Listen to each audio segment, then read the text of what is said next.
A future that doesn't belong to each other, but is beautiful in its own way. The last afternoon in the studio. The photography studio was at the end of the old street, where the glass windows always reflected the slanting afternoon sun.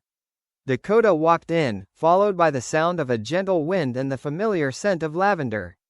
She had been here hundreds of times, but today, her every step was as heavy as stone.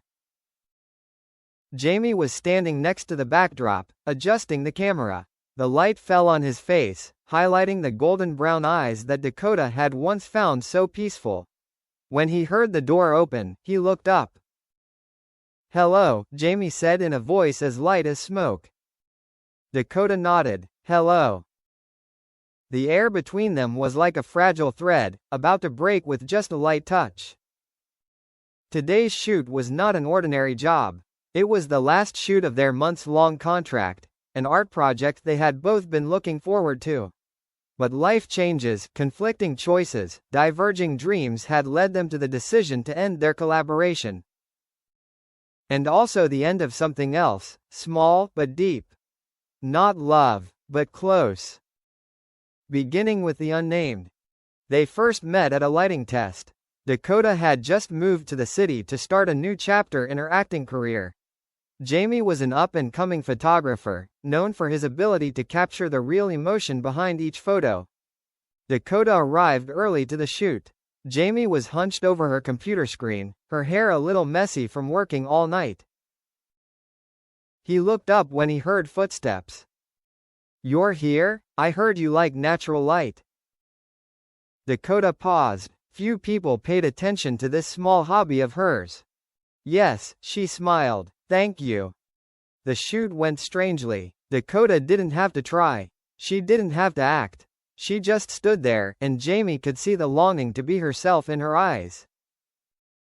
When it was over, Jamie said, "I want to work with you long-term." "Do you want to?" Dakota hesitated for a second, then nodded. A nod that led them into months of collaboration, hundreds of shoots, every accidental touch, every missed glance. They became friends. The kind of friends who never called each other in the middle of the night, but knew very well what colors the other liked, what foods they hated, when they were tired, when they needed to be quiet. When the distance began to form. Everything changed when Dakota received an offer to participate in a big film project overseas. She would be gone for months. Jamie heard the news while adjusting the lighting for the shoot. He was silent for a few minutes. "I think you should go." Dakota looked up. "You think so?" Jamie nodded. "It's your chance. And you deserve it." She didn't answer, but that night, when she got home, Dakota lay down and felt her heart tug a little. She knew Jamie was right. But right always hurt. Weeks of half-hearted shoots followed. Sentences unfinished. Looks she couldn't hold. Texts sent and then deleted. And then, like all strings stretched too tight, they both knew it was time to let go. Not because they didn't love each other anymore, but because each of them began to see their future in a place the other couldn't go. The final shoot. The past returned as Dakota stood before the backdrop for the last time. She was wearing a simple white dress, her hair loose. Jamie looked at her through the lens, and for a moment, everything seemed to come back to normal. "Are you ready?" Jamie asked. Dakota nodded slightly. "Yes." Jamie pressed the shutter. Click. A photo. A breath. A version of Dakota he had captured for the last time. "Can you smile?" Jamie blurted. Dakota smiled, but not the bright smile of the early days. It was softer, sadder, but also more mature. "Dakota," Jamie said, lowering the camera. "What if?" She interrupted him with a soft look. "Jamie, we've already chosen." Jamie was silent. He knew she was right. The shoot ended without tears. But there were silences longer than any goodbye. Conversations no one wanted to have, but needed to have. Dakota packed up. Jamie stood a few steps away from her, hands in his pockets, shoulders slumped as if carrying a winter on his back. "You're leaving, right?" he asked. "Yes," Dakota said softly. "The movie will last half a year." "Half a year?" Jamie repeated. "What about us?"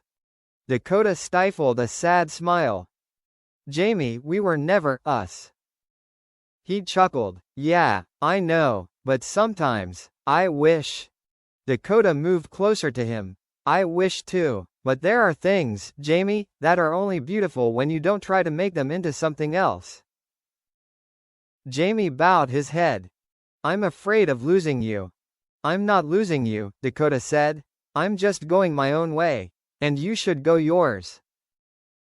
Jamie looked into her eyes.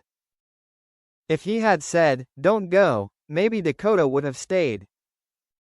But he couldn't be selfish. "I want you to achieve all your dreams," he said. "I want you to," Dakota replied.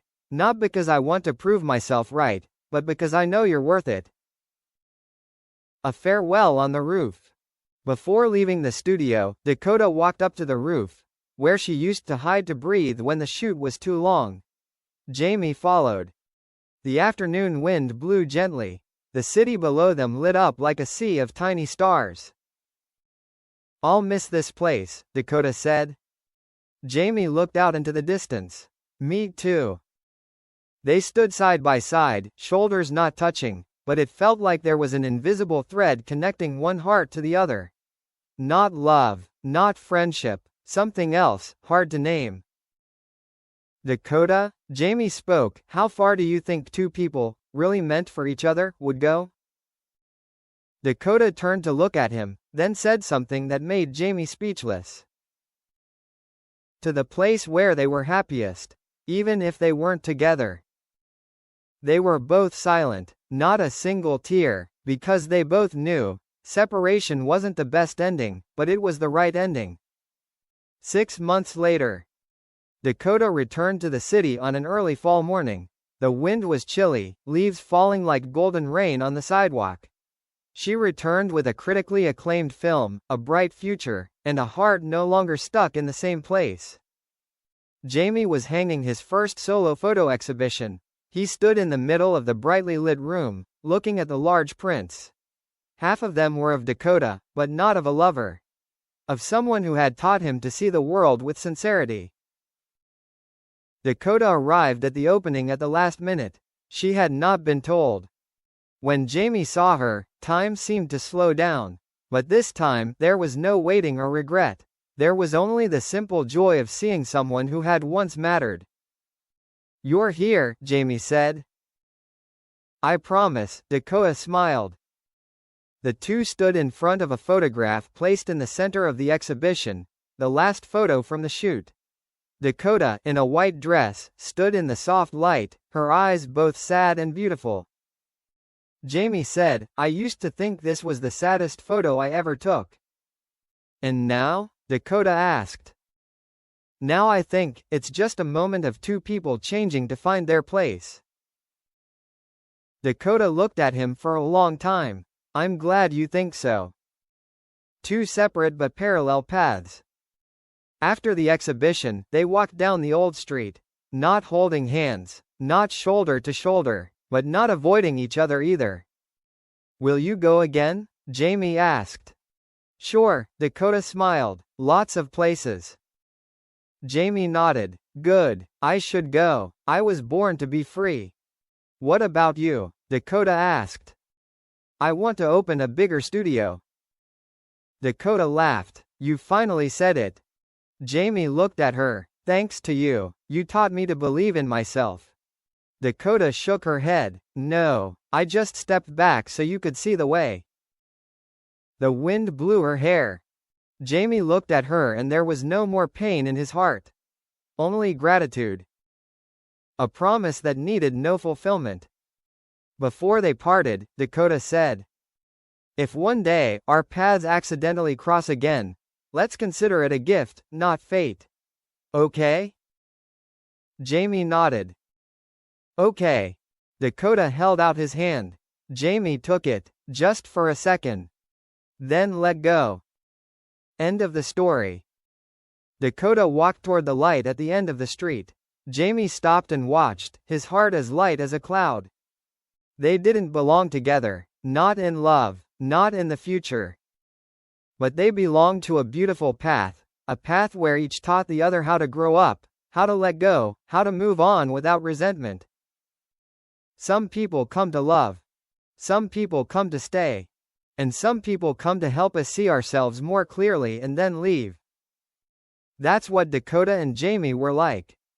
A future that didn't belong together, but was beautiful in each person's own way.